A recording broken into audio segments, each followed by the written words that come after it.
Salut, c'est Matt. Écoute, aujourd'hui ça va pas être une vidéo, en fait ça va être un audio. C'est un récit de voyage qui m'est arrivé il y a 5 ans. Donc c'est la première fois que je quittais la Thaïlande pour aller faire mon visa en fait en Malaisie à Kuala Lumpur. Et il m'est arrivé vraiment une histoire de fou. C'est une histoire avec beaucoup de rebondissements, de choses qui n'étaient pas prévues. Donc en fait ce truc-là je l'ai écrit il y a 5 ans. Et j'avais oublié ça, en fait, je l'ai retrouvé là sur mon disque dur. Et je me suis dit, ouais, ça pourrait être marrant de te raconter ça. Puisque, en fait, j'allais pour faire mon visa, en fait, mon visa étudiant, la première fois que je faisais un visa étudiant, à l'étranger. C'est ce que tu devras faire si jamais tu es étudiant en Thaïlande ou peut-être même dans d'autres pays. Je pense que ça se passe à peu près de la même façon. C'est-à-dire que tu dois quitter le pays et tu dois aller faire un visa ailleurs, dans une ambassade. Là, c'était l'ambassade de Thaïlande en Malaisie. Je vais te lire ce que j'ai écrit il y a 5 ans. Tu vas voir, c'est quand même assez hallucinant l'histoire. Je te lis en fait ce que j'ai écrit. Je dois donc me rendre à l'étranger pour faire valider mon visa 1 an, étudiant thaï. J'ai le choix entre Kuala Lumpur en Malaisie, Vientiane au Laos ou Phnom Penh au Cambodge. Je choisirai Kuala Lumpur parce que c'est à la fois la destination la moins chère depuis Bangkok et aussi parce que c'est une grande ville, de quoi se balader un peu, même si je vais pas vraiment pour faire du tourisme. Je cours dans les couloirs de l'aéroport de Bangkok pour pouvoir attraper mon vol pour Kuala Lumpur. J'arrive au comptoir d'embarquement complètement essoufflé. Ouf, l'enregistrement n'est pas encore terminé. Arrivé dans l'avion d'AirAsia, les sièges sont en sky. Alors je sais pas si c'est du cuir ou du sky. Je n'ai pas encore mangé. C'est un vol low cost, donc aucun repas ne sera servi à bord. Je me demande bien pourquoi j'ai choisi un menu spaghetti bolognaise sur le site quand j'ai acheté mon billet. Et donc du coup, je me contenterai d'un Kit Kat et d'un Coca, 4 fois plus cher qu'au sol. Quand j'ouvre mon Coca, il explose. Il y a plein de Coca sur mon pantalon clean que j'avais pour aller à l'ambassade. Avant d'atterrir, on survole des champs de palmiers à perte de vue des kilomètres et des kilomètres. Il y a tellement d'humidité dans l'air qu'on aperçoit un soleil orangé bien dessiné dans le ciel. Et pourtant, c'est pas un coucher de soleil. La Malaisie héberge la plus vieille forêt primaire du monde. Il y a tellement de végétation autour de la capitale et même à l'intérieur qu'on dirait que c'est très pollué et pourtant il s'agit uniquement de vapeur d'eau. Le taux d'humidité dans l'air atteint des records souvent supérieurs à 95%. Première impression en arrivant, ça parle bien l'anglais. Il y a beaucoup de femmes voilées. Le pays est musulman à 60%. Pour prendre un taxi, il faut acheter un coupon qu'on remet au chauffeur. Donc ça c'est à l'aéroport. Première surprise, il y a 1 heure de route jusqu'à Kuala Lumpur. Et donc en fait, il y a 60 km. Entre la ville et l'aéroport, il y a 60 km. Ensuite, j'arrive à l'hôtel. J'ai une chambre avec une vue sur le monorail qui passe au pied de l'immeuble. Et donc là, il y a un écriteau sur la porte dans la chambre d'hôtel qui dit qu'on risque 7 ans de prison si on vole des objets dans la chambre. Et donc il y a une liste des objets avec leur prix. Tout est à vendre dans la chambre, y compris la télé, le téléphone, la peinture au mur, et tout est majoré à 200 ou 300%. Au toit de la chambre d'hôtel, il y a même une flèche qui indique au plafond la direction de La Mecque, en Arabie Saoudite. Et le quartier où je suis s'appelle Little India. J'ai presque l'impression d'être revenu dans le 10e à Paris, sauf que les rues sont mal éclairées. Il y a plein de types qui squattent partout. Je me sens observé, pas très rassurant. À côté de l'hôtel, il y a un bâtiment sur lequel il est écrit « Association malaisienne des non-voyants ». Il y a plein de personnes avec des cannes blanches dans le quartier. À un moment, l'un d'entre eux veut traverser la rue et il est seul. Il pointe sa canne en l'air, il n'attend pas que le trafic diminue. Et finalement, les voitures s'arrêteront pour le laisser passer. Dans la rue, il y a un salon de massage dont les massages sont faits par des non-voyants. Et j'ai pas pris le temps d'y aller. Ce qui est drôle ici, c'est que les mots ont été revisités. Taxi permetteur est devenu taxi permetteur. Express est devenu express avec EK au lieu de EX. Bus, c'est devenu BAS, BAS. etc. Enfin, il y a plein de mots comme ça, c'est assez drôle. Et donc là, je dors dans ma chambre d'hôtel, et puis à 5h50, je suis réveillé par un chant religieux de la mosquée d'à côté, sur une sono qui doit bien faire 1000 watts, tellement elle sonorise tout le quartier. Et ça sera comme ça tous les matins à 5h50 précise. Donc là, le premier jour, je me rendors. Et ensuite, quelques heures plus tard, je me rends à l'ambassade de Thaïlande. Donc pendant que je remplis mon formulaire de visa 1 an, j'entendrai plusieurs types qui pleurent au guichet parce que en fait, ils ont déjà loupé leur avion et qui vont le rater une deuxième fois. Et il y en a un d'entre eux qui insiste lourdement pour parler à un responsable. Et donc, réponse du préposé négatif. Grand moment de solitude. Et on devrait faire un film en fait de ce qui se passe dans les ambassades. Quand j'arrive au guichet, le préposé est tellement énervé qu'il me balance la photo d'identité que j'ai donnée en trop. Il me dit à demain 14h30 pour obtenir le visa. Ou pas. Et donc voilà, ensuite je rentre en taxi, ou plutôt en taxi bermetteur, avec une femme chauffeur. Alors c'est la première fois que j'en vois une en Asie. Elle a des cheveux très courts et elle a une grosse montre argentée au bras. Et c'est un taxi qui sent encore l'odeur de la voiture neuve. Elle a la peau très sombre, comme quasiment tout le monde ici, puisqu'on est à 2 degrés nord, très près de l'équateur. Et le climat ressemble à la Thaïlande, sauf qu'ici il n'y a pas de saison sèche, mais il y a 2 saisons des pluies. Et par contre, les routes en Malaisie sont un petit peu meilleures qu'en Thaïlande. Il y a des autoroutes partout, y compris en pleine ville. Et les plus hautes tours de la ville, les tours Petronas, sont plus hautes que les défuntes Twin Towers à New York. Donc ça fait 450 mètres. Alors ce qui est impressionnant en fait à Kuala Lumpur, donc en Malaisie, on peut voir des zones dans la ville où il y a de la végétation sur plusieurs kilomètres. Il y a vraiment de la jungle en fait en pleine ville. Voilà, donc là on passe le lendemain. Donc en fait le lendemain après-midi je me rends à l'ambassade. J'ai une grosse appréhension parce que je loue un appart sur Bangkok. J'étais bien obligé parce que sinon ils acceptent pas l'adresse d'un hôtel pour un visa d'1 an. Donc si on me refuse le visa, je vais perdre 2 mois de caution. Je pourrai pas apprendre le thaï et je vais être contraint de rentrer en France. Donc en fait le visa, ce fichu petit bout de papier, il conditionne au moins 1 an de ma vie. Et même plus parce que je peux étudier jusqu'à la 3e année. Donc ce premier visa, il a vraiment une importance capitale. C'est la clé pour réellement mettre un pied en Thaïlande. Et c'est d'autant plus stressant que ici les choses sont pas noires ou blanches. Par exemple, si tu arrives en short ou en tongs à l'ambassade, ça peut jouer en ta défaveur. Ici, c'est pas oui ou non, c'est peut-être on verra et rien n'est gagné d'avance. Donc je rentre dans l'ambassade, je stresse quand même un peu. Et il y a un type en fait à la grise mine qui me fait signe à la main de venir. Le même type qui m'a balancé ma photo hier. Il prend un gros tampon, il donne 2 coups super forts. Je me dis oulala, ça sent pas bon. Il me rend mon passeport sans rien me dire, je l'ouvre et je vois mon nouveau visa d'1 an. Et je lui demande un petit peu naïvement, c'est bon, c'est tout? Il me dit oui c'est bon, vous pouvez y aller. En ressortant de l'ambassade, je me dis dans ma tête, putain je l'ai. Ce bout de papier qui n'a l'air de rien conditionne peut-être tout le reste de ma vie. Maintenant que j'ai le visa, ça veut aussi dire que je suis plus obligé de rester à Kuala Lumpur. Et en fait, j'aime pas trop la ville. J'ai pas trop accroché. Ma chambre d'hôtel, elle est vieillotte. J'ai pas mon ordi, j'ai pas d'internet. J'ai pas grand chose à voir à la télé. La ville, j'ai vu un petit peu comme ça, vite fait, mais ça me botte pas plus que ça. Et du coup, je décide de rentrer plus tôt que prévu. Et j'avais prévu de la marge au cas où j'ai pas mon visa du premier coup. Et du coup, comme j'avais pas bien dormi les 2 nuits précédentes, je décide de me faire une bonne nuit et de repartir le lendemain.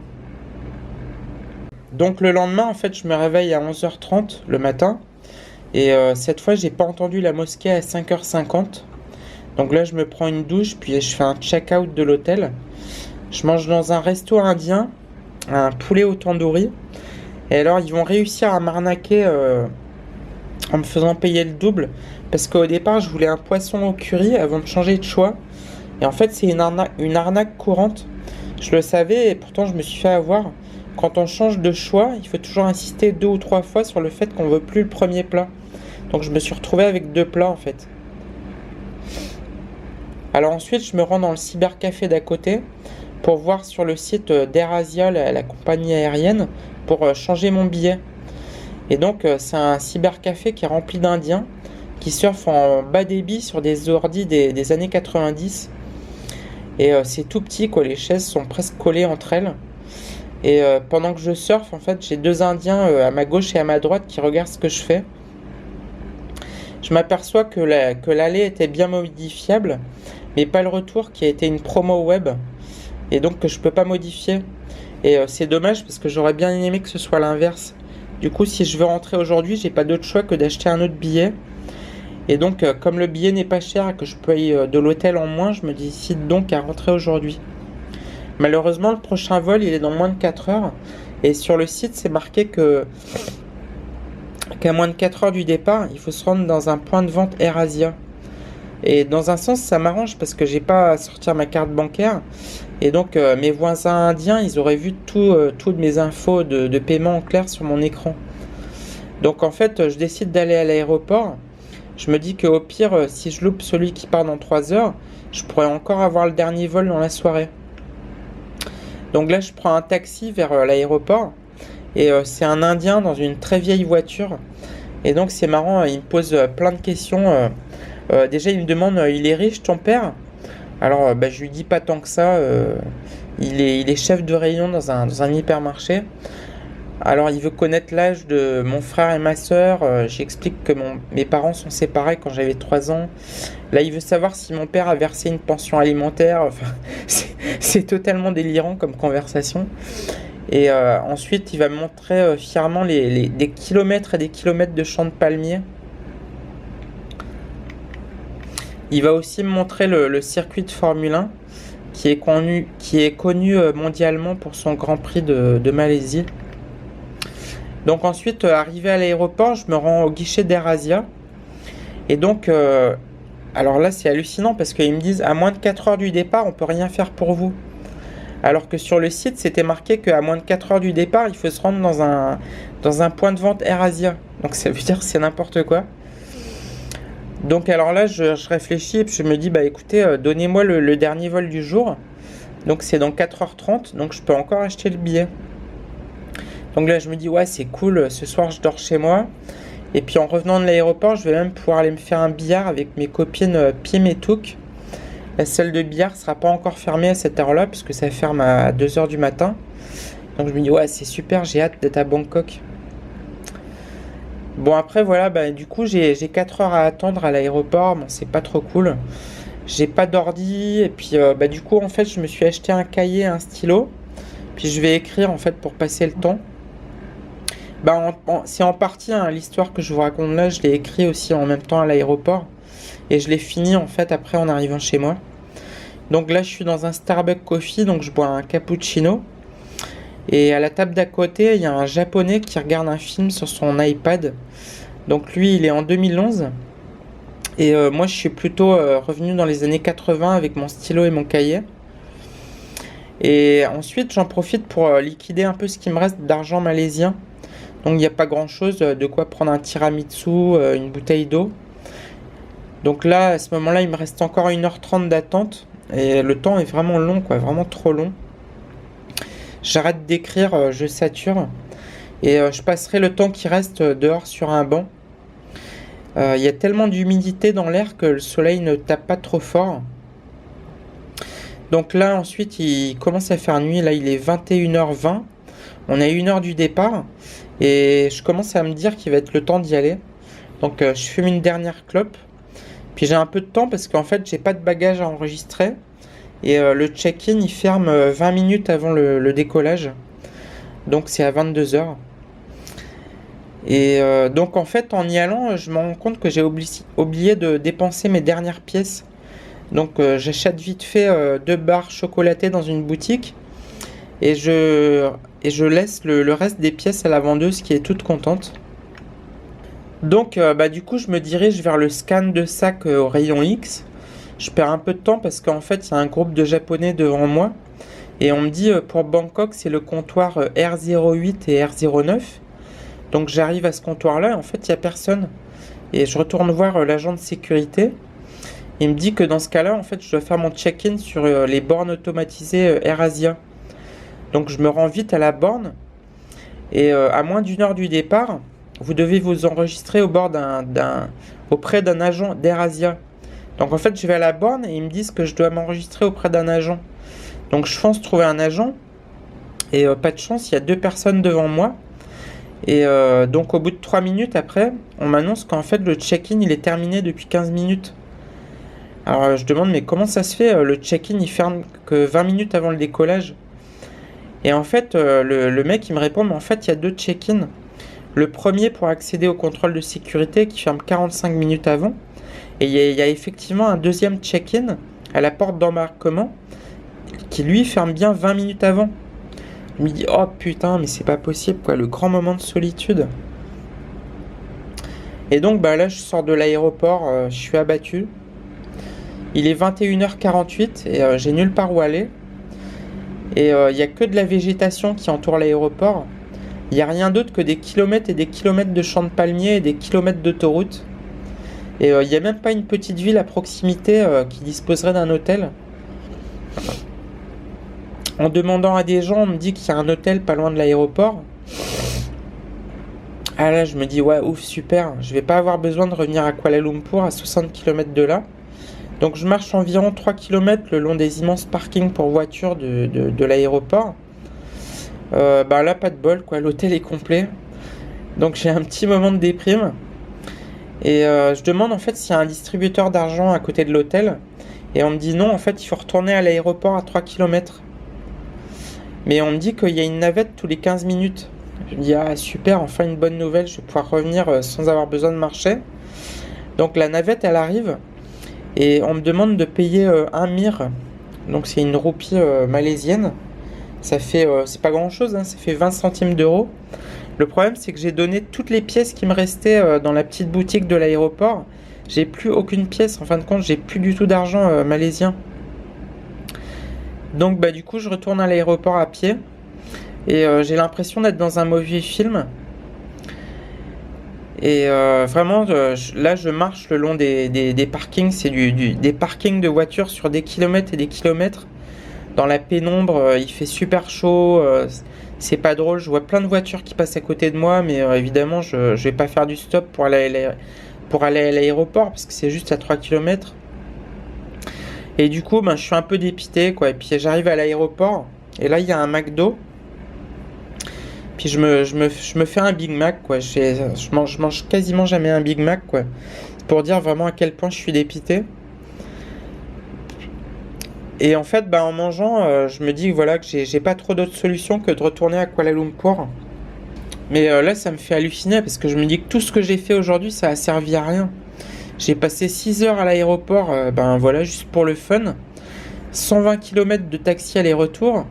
J'ai marché 7 ou 8 km. J'ai claqué le peu d'argent qui me restait d'argent malaisien. Tout ça pour retourner à mon point de départ. Putain, mais il y a des jours, sérieux, on ferait mieux de rester au lit, quoi. Et là, c'est pas fini parce que je prends un taxi pour Kuala Lumpur. Et là, j'ai de la chance, c'est un taxi flambant neuf. Et parfois, on tombe sur des taxis, c'est limite des épaves qui dépassent pas les 60 km/h. Et donc, ce taxi-là, en fait, il a un aspect voiture de course. Donc, il y a un spoiler à l'arrière. Il y a une grosse moumoute sur le tableau de bord. Et le chauffeur, il a la cinquantaine. Et je me dis, bon, ok, peut-être qu'il aime avoir un look soigné sur sa voiture, ça veut pas dire qu'il va rouler à tombeau ouvert sur l'autoroute. Mais en fait, à peine il a démarré qu'on sent le vrombissement du moteur. Elle en a sous le capot. À peine on rejoint l'autoroute qu'il fait une accélération énorme et je suis plaqué contre le fauteuil. 2 minutes plus tard, il fait des appels de phare derrière une voiture qui roule à 140. Il colle la voiture à moins de 2 mètres. Je vois même pas l'espace qu'il y a entre les deux voitures vues de l'arrière. Alors je me dis, je suis pas pressé, franchement il peut ralentir s'il veut, quoi. Et je lui dis franchement, mais allez-y, slowly, quoi, slow down. Et je termine par un petit rire nerveux. Et après, je me dis merde, mais si ça se trouve, il va mal le prendre. Donc là, en fait, il ralentit à 130 pendant quelques kilomètres. Mais en fait, ça va pas durer parce qu'il reste encore 50 kilomètres à faire avec ce dingue. Et c'est impossible de descendre pour trouver un autre taxi parce que là, je suis en pleine. Il n'y a que des champs de palmiers pendant des kilomètres. Il n'y a rien d'autre, quoi. Je peux pas m'arrêter sur le bord de l'autoroute pour espérer trouver un taxi. Je risque de passer la nuit ici, quoi. Et en fait, il double des voitures par la droite. Alors en fait, c'est à gauche en Malaisie. Et parce qu'en Malaisie, on roule à droite. Et donc, on roule à 160 et on croise des voitures qui sont à 80, 100 km/h. Et puis, il y a un moment, il y a un feu rouge parce que, ouais, effectivement, il y a des feux rouges sur les autoroutes malaisiennes. Et en fait, il freine tellement fort que je sens tout le poids de mon corps qui est attiré vers l'avant. Et après, j'essaye de me rassurer en me disant qu'il a au moins l'ABS. Et à ce moment-là, j'ai pensé lui donner un billet en fait pour qu'il ralentisse. Mais je me suis dit, ouais, mais s'il prend mal, en fait, ça va pas le faire. Et il va parfois tellement vite que je sens la voiture faire des petits sauts sur des parties de route qui sont pas parfaitement plates.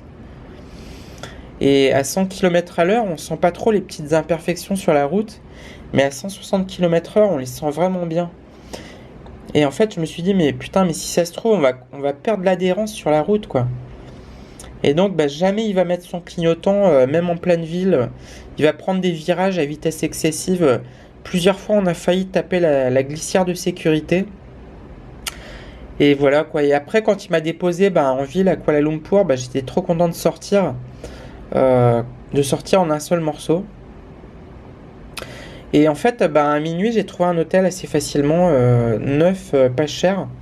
Mieux que le précédent hôtel que j'avais. Et le lendemain, en fait, j'ai pu prendre l'avion pour Bangkok. J'ai fait mon check-in 1h45 avant le départ. Et voilà, quoi. Après, on part en avion. Et je me souviens qu'on va survoler une rivière qui est vraiment très très jolie en Malaisie avec plein d'affluents. Et donc, en fait, il y a des grosses turbulences avant d'arriver à Bangkok. Parce qu'il y a des gros nuages, des cumulonimbus, en fait, qui vont donner des gros orages le soir. Et c'est des orages verticaux qui montent très très haut dans le ciel jusqu'à 16 km d'altitude.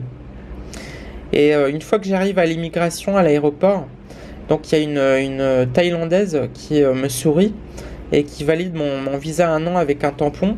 Et elle me dit Yindi Tonrap, bienvenue en Thaïlande. Voilà, donc c'était le récit un petit peu fou que j'ai vécu la première fois que je quittais la Thaïlande pour aller faire mon visa il y a 5 ans. C'est une expérience quand même assez incroyable. Et mais la dernière fois que je suis parti, c'était un peu pareil. C'était il y a un peu moins d'1 an en fait, quand je suis parti au Laos, à Vientiane. Alors c'était un peu moins fou que cette histoire-là, mais c'était quand même un peu olé olé, on va dire. Et j'ai eu plein de trucs comme ça à rebondissement et j'en ai fait un récit aussi. Alors peut-être que je vous ferai ça dans une prochaine vidéo. Voilà, écoute, je te dis à bientôt. Salut, ciao.